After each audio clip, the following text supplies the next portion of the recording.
It's been more than 2 decades since we first boarded the Hogwarts Express, and yet somehow, it never truly left the station.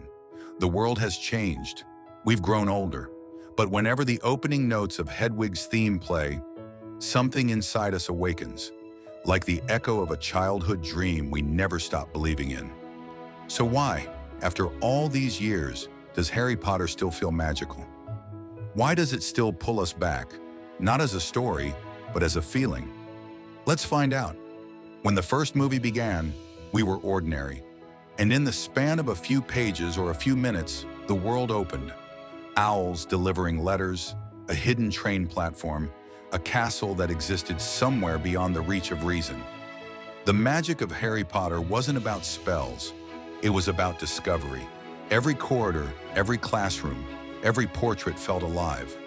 Not because of CGI or clever writing, but because it made us believe there was more to the world than what we saw. For a generation raised in ordinary bedrooms, in fluorescent classrooms, Hogwarts was proof that wonder still existed, and that maybe, just maybe, we were part of something greater than ourselves. That feeling never fades. It simply waits for us to remember it. Few stories walk beside us the way Harry Potter did. When we were children, it was a world of fun and fantasy. When we were teenagers, it became a story of friendship, fear, and finding identity. And when we became adults, it revealed what it had always been about: loss, love, and the courage to let go. Each rewatch means something new because we are new. The lessons that once flew past us as kids now hit deeper. We understand now why Dumbledore carried guilt, why Snape hid behind cruelty, why Harry never truly celebrated his victories, because surviving came with scars that didn't always heal. That's the beauty of Harry Potter. It doesn't just grow with you, it reflects you back to yourself. Every stage of life has its own version of Hogwarts waiting to be rediscovered. There's something about the crackle of the Great Hall fires, the snow falling over Hogsmeade, the common room chatter late at night. These images linger because they speak to something we all crave: belonging. For many of us, Hogwarts wasn't just a school, it was home, a place where being different wasn't strange. It was celebrated, where broken kids, lonely kids, dreamers, and outcasts found a family that didn't ask them to change. That's why hearing "Welcome to Hogwarts" still feels like a hug. It's not nostalgia, it's recognition. Because somewhere in that castle, we all found a piece of ourselves. And no matter how old we get, we never stop needing that home. Harry, Ron, and Hermione weren't superheroes. They fought, they doubted, they broke rules, they made mistakes. But they always came back to each other. Their friendship wasn't perfect, it was real. It taught us that loyalty sometimes means staying even when it's hard, that love means forgiveness more than admiration, and that courage often looks like simply standing beside someone in silence. We saw ourselves in them, in the laughter, the teasing, the moments of bravery that didn't feel brave at all. And when they triumphed, it wasn't because they were powerful, but because they weren't alone. That's a truth most of us only learn later in life. But Harry Potter taught it to us early. Unlike many stories for young people, Harry Potter never lied to us about the world. It showed us loss and didn't pretend it was fair. It showed us evil, not as a monster, but as something that can grow quietly inside good people. It showed us that heroes aren't untouchable, that even Dumbledore makes mistakes, that sometimes the world rewards the cruel and punishes the kind. It was real, even in its fantasy, and that honesty made the light shine brighter. Because in every dark moment, Cedric's death, Sirius's fall, Dobby's sacrifice, we learned that grief and hope can exist in the same breath. The magic wasn't that bad things didn't happen. It was that the characters kept choosing love anyway. As adults, we stopped looking for owls at our windows. But maybe that's because Harry Potter already taught us where to find magic. It's not in spells or castles. It's in laughter with friends that feels like home. It's in bravery that no one notices. It's in the act of kindness that changes someone's day. Rowling's greatest trick wasn't inventing a new world. It was showing us how magical ours already is. Once you've seen wonder through the eyes of a child at Hogwarts, you start noticing it in the smallest moments. The flicker of candlelight, the sound of rain, the feeling of love returning when you thought it was gone.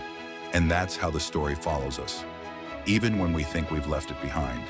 We may not have realized it at first, but every character in Harry Potter is a fragment of something human. Hermione, the mind that wants to prove itself. Ron, the heart that fears it's not enough. Harry, the soul that carries invisible scars but keeps fighting anyway. Neville, the quiet strength we underestimate in ourselves. Luna, the courage to be unapologetically different.